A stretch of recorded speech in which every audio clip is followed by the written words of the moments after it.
नमस्कार, मध्य प्रदेश के इस खास बुलेटिन में आप सभी का स्वागत है। मैं हूं रेनू बाला आपके साथ। तो चलिए शुरुआत करते हैं मध्य प्रदेश की कुछ खास खबरों से। मुख्यमंत्री शिवराज सिंह चौहान चौथी बार मघाता विधानसभा से भाजपा प्रत्याशी नारायण पटेल के समर्थन में आम सभा को संबोधित करने पहुंचे।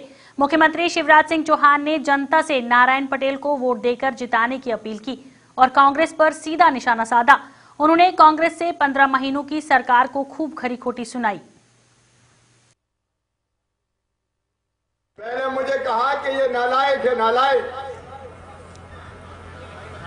अरे सुलगांव वालों में आपको नालायक लगता हूं क्या? फिर कहने लगे मुख्यमंत्री तो नारियल लेके चलता है। मैं कहा नारियल लेके नहीं चलूं तो क्या शैंपेन की बोतल लेके चलूं भैया?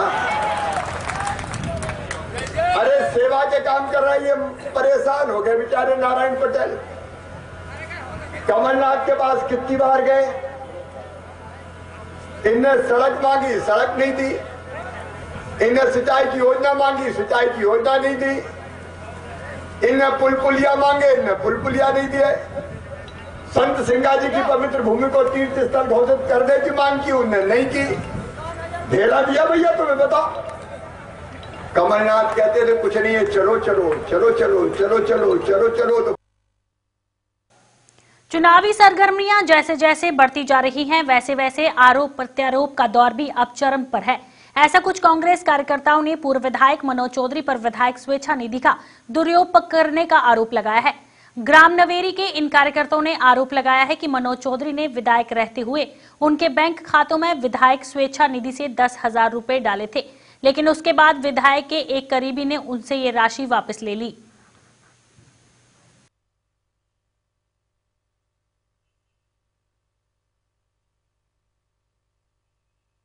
प्रेस वार्ता रखी कि मनोज चौधरी जब कांग्रेस में था, विधायक निधि से हमारे खाते में, गरीबी रेखा के खाते में जो पैसे डाले, वैसे हम कोई गरीब नहीं हैं, पर उन्होंने गरीबी रेखा के हिसाब से पैसे डाले हमारे खाते में। और वो पैसे कुछ दिन बाद में अनोखी जाट जब आया हमारे पास में, 10-10 हजार रुपये डाले। अनोखी जाट हमारे पास में आया कि आप वो पैसे निकाल के मुझे दे दो, भैया ने पैसे बुलवाए हैं। तो हमने 6 खाते से पैसे निकाल के उनको वापस अनोखी जाट को दे दिए। हाँ, अनोखी जाट उनका कार्यकर्ता है, आपको पता है उनका खास कार्यकर्ता तो हम भी थे, पर हम दूर हो गए और वो खास बन गए। ये नहीं बताया, हमको नहीं बताया। गरीबी रेखा में पैसे डाले, उन्होंने ये नहीं बताया कि किस मत से पैसे डाले और किस लिए पैसे डाले। तो अनोखी जाट ने हमको बताया भाई आपके खाते में पैसे आ गए हैं, आप पैसे निकाल के मुझे दे दो। भैया ने मंगाया, भैया को पैसे देना है। जब अपने वाले के खाते नंबर लिए हैं तो भ्रष्टाचार के हिसाब से डाले होंगे उनने, और भ्रष्टाचार के हिसाब से पैसे निकाल दिए और भ्रष्टाचार ही हुआ उसमें। अनोखी ने पैसे मनोज चौधरी को दिए या नहीं दिए, खुद ने रख लिया, अब ये तो हमको पता नहीं है। खंडावा में पंकज राज सिंह द्वारा पुनासा एसडीएम को मंगल यादव के खिलाफ कार्रवाई किए जाने के लेकर ज्ञापन सौंपा गया। इस मौके पर पुनासा डैम तिराहे पर सैकड़ों कांग्रेसी इकट्ठा हुए और एसडीएम कार्यालय पहुंचे। राज नारायण सिंह ने एसडीएम एवं निर्वाचन अधिकारी सीएम सोलंकी के समक्ष ज्ञापन पढ़कर सुनाया और कार्रवाई किए जाने की मांग की, जिसके जवाब में एसडीएम ने एसएसटी टीम और वीडियो फुटेज के आधार पर कानूनी कार्रवाई करने की बात कही।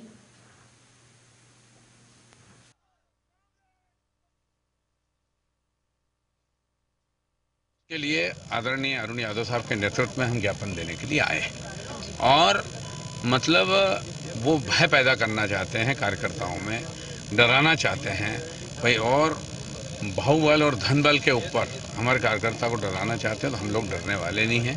अरुण भाई के नेतृत्व में बहुत ताकत से लड़ेंगे और कांग्रेस का प्रत्येक सिपाही इस वक्त एकजुट है। और हमने आज ये गांधीवादी तरीके से ज्ञापन दिया है और इसके बाद भी अगर कोई मेन मिस्टेक होती है तो फिर ये मामला उग्र रूप लेगा। अच्छा, आपको क्या लगता है कि कार्रवाई हो जाएगी? करेंगे, बिल्कुल करनी पड़ेगी। निर्वाचन आयोग जो है अलग चीज है।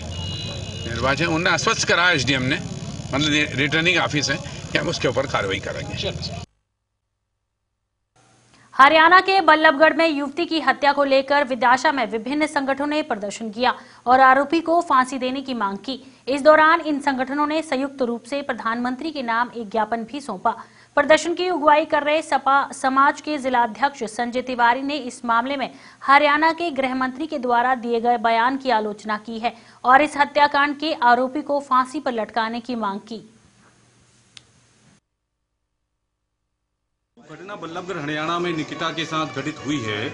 एक सरेआम बीच चौराहे पर गोली मारकर उसकी निर्मम हत्या कर दी गई है, लेकिन अभी तक कोई भी राजनीतिक दल या सरकार के द्वारा उस पर गंभीरता नहीं दिखाई गई। जबकि गृह मंत्री हरियाणा कह रहे हैं कि हम प्रति व्यक्ति को सुरक्षा नहीं दे सकते, जबकि विधायक पर 4 गार्ड रहते हैं और मंत्रियों पर 8 गार्ड रहते हैं। लेकिन जब देश की महिलाओं को और माता बहनों की बात आती है तो ये गृह मंत्री दुर्भाग्यपूर्ण बयान देते हैं कि हम प्रति व्यक्ति को सुरक्षा प्रदान नहीं कर सकते। ये उनका नकारापन और उनका बहजीपन दर्ज करता है, ऐसे लोगों को और बढ़ावा देते हैं वो। तो हम इस संबंध में माननीय प्रधानमंत्री जी से निवेदन किया है कि इस घटना पर जल्द से जल्द संज्ञान लेकर फास्ट ट्रैक कोर्ट के द्वारा निकिता बिटिया को न्याय दिलाए और उन दोषियों को फांसी दे या बीच चौराहे पर गोली मारकर एक उदाहरण प्रस्तुत करे कि आगे से ऐसी घटनाएं दोबारा से न हो पाए।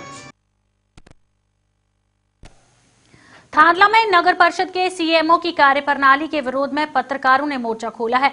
पत्रकारों ने नगर पार्षद द्वारा नगर में बनाई जा रही दुकानों की नीलामी प्रक्रिया सार्वजनिक करने की मांग को लेकर धरना प्रदर्शन किया। प्रदर्शन की अगुवाई कर रहे वरिष्ठ पत्रकार राकेश पाठक ने इस दुकानों की नीलामी प्रक्रिया को सार्वजनिक करने के साथ साथ नगर में पुराना पोस्ट ऑफिस भी खुलने की जगह की नीलामी प्रक्रिया सार्वजनिक करने की मांग की। नगर परिषद थांदला द्वारा अवैध रूप से जो दुकानों का निर्माण हो रहा है, जिसमें शासकीय नाले पर भी दुकानें निर्मित हो रही है और एमजी रोड पर पुरानी कृषि उपज मंडी समिति के पास में भी दुकानों का निर्माण हो रहा है। कृषि उपज मंडी के पास जो दुकानों का निर्माण हो रहा है, वहाँ की समस्या ये है कि रोड से वो नियमित रूप से जो 34 फीट की दूरी उन्हें रखी, जबकि 52 फीट दूरी होना थी। और वहीं पे जो छात्रावास बना हुआ है बालिकाओं का, वो बालिकाओं का छात्रावास पूरा ढक गया है इन दुकानों के। परसिया जनपद पंचायत की ग्राम पंचायत छाबड़ी कला में मुख्यमंत्री ग्रामीण क्रीडांगन स्टेडियम का घटिया एवं अधूरा निर्माण कार्य करने का आरोप सरपंच पति द्वारा लगाया गया है। छाबड़ी कला सरपंच पति जयपाल पवार का कहना है कि 80 लाख रुपए की लागत से इस काम का ठेका 1 लाख ठेकेदार को मिला था, जिसने इस निर्माण को आधा अधूरा छोड़ दिया है। स्टेडियम में नाली निर्माण काम का नहीं हो पाया है और न ही रोड बन पाई है, और तो और पूरे स्टेडियम में पानी भर चुका है। उन्होंने स्टेडियम निर्माण कार्य की जांच कलेक्टर को सौंपने की मांग की है।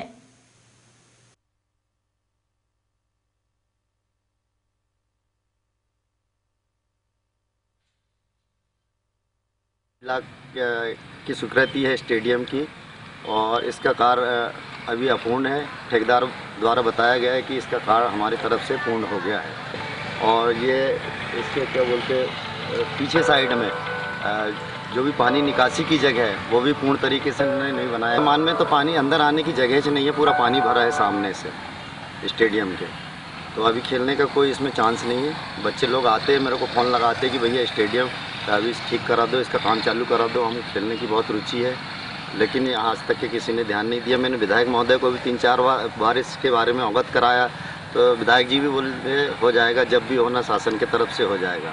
मैं चाहता हूं कि इतनी बड़ी स्कीम है, शासन की योजना है, ये ग्रामीण क्षेत्र में तहसील के अंतर्गत पहला स्टेडियम बना हमारे विधानसभा परासिया में, तो ये बहुत अच्छे से मतलब बनना था इसको, और सारी व्यवस्था इसमें होना था, पानी की, नल की, निकासी की, सारी चीज़ की, ये कोई व्यवस्था नहीं है इसमें।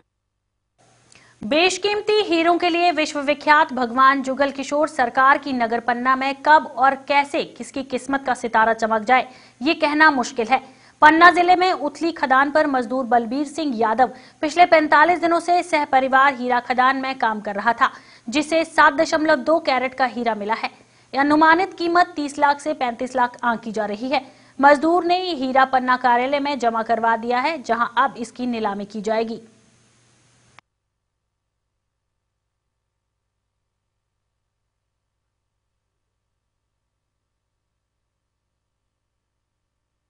काम नहीं था, इसलिए मैंने सोचा कि खदान ही खोदूं। खदान लगाई, पट्टा बनवाया मैंने और खदान खोदने लगा। खदान खोदते खोदते 1.5 महीना से एक हीरा मिला पहले 7 कैरेट का, 92 सेंट का तो आपस में आके जमा कर दिया। आज मिला 7 कैरेट 2 सेंट का, तो आपस में आके जमा कर दिया मैंने। इससे लड़का बच्चे पालेंगे और ज़मीन खरीदने की ज़मीन नहीं है सर हम लोगों के, बिल्कुल चारों भैया हम लोग चारों की ज़मीन नहीं है, बिल्कुल ज़मीन खरीदना हम लोग। देखो लगाते रहेंगे सर, खदान तो खोदते रहेंगे, ज़िंदगी भर खदान खोदेंगे सर। खदान से उज्जवल हुआ है तो खदान ही लगाते रहेंगे। महिदपुर के ग्राम समेलिया में रेत का अवैध खनन बड़े पैमाने पर चल रहा है, जिसमें शासन को लाखों रुपए की रॉयल्टी का चूना लगाया जा रहा है। महेदपुर के शासकीय अधिकारियों की नाक तले ये खेल खेला जा रहा है। जब से एसडीएम वर्मा का महेदपुर से ट्रांसफर हुआ है, उसके बाद से बड़े पैमाने पर अवैध रेत का कारोबार शुरू हो गया है।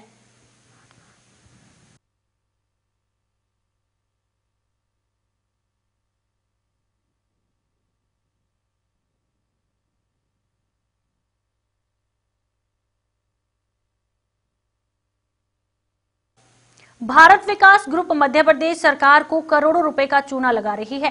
पूरे प्रदेश में 100 डायल वाहन का टेंडर लेकर सेवा नहीं दे पा रही है। सिंगरौली जिले में ऐसा ही मामला सरई पुलिस थाना क्षेत्र का है, जहां 100 डायल वाहन पिछले 1 महीने से खराब पड़े हैं। ऐसे में दुर्घटना होने पर पुलिस तत्काल मदद के लिए नहीं पहुंच पाती।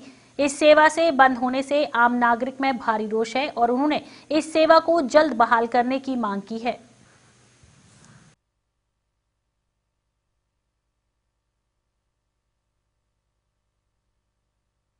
मैं बताना चाहूँगा, ये सरई थाना क्षेत्र का डायल 100 है और आज 1 महीने से खराब है। चारों चक्का इसका जो है खराब हो चुके हैं। रिपेयरिंग की आवश्यकता है इसकी। जिला प्रशासन से निवेदन करना चाहूँगा कि इसको रिपेयरिंग करवा के और जनता के सेवा में कार्य में लगाया जाए। जिस लिए 100 नंबर डायल 100 जनता के लिए दिया गया है, तो उस सेवा में ये सुचारू रूप से चालू हो सके, ऐसा मैं जिला प्रशासन से निवेदन करना चाहूँगा। डिंडोरी जिले के समनापुर जनपद में मरवा गांव में विद्युत विभाग के द्वारा बिजली चोरी पकड़ी गई। मरवा में विभाग ने चोरी की बिजली तार लगाकर खेतों में सिंचाई करने की सूचना मिली थी। विभाग ने इस पर कार्रवाई करते हुए मौके पर जाकर बिजली की इन तारों को जब्त किया।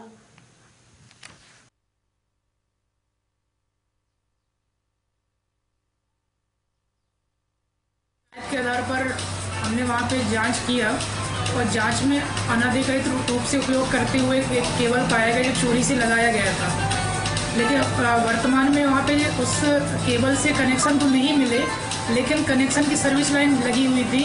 मोटर चलते नहीं मिले हैं। तो ऐसे लगभग 7 मोटर लगते हैं वहाँ पे। 7 मोटरों का सर्विस लाइन हमको प्राप्त हुआ है वहाँ से, और सर्विस लाइन और जो केबल अनऑथराइज लगा हुआ था उसे जब्त करके वितरण केंद्र में लाया गया है। मध्य प्रदेश के इस खास बुलेटिन में फिलहाल इतना ही। देश और दुनिया की तमाम खबरों के लिए बने रहिए JK24/7 न्यूज के साथ।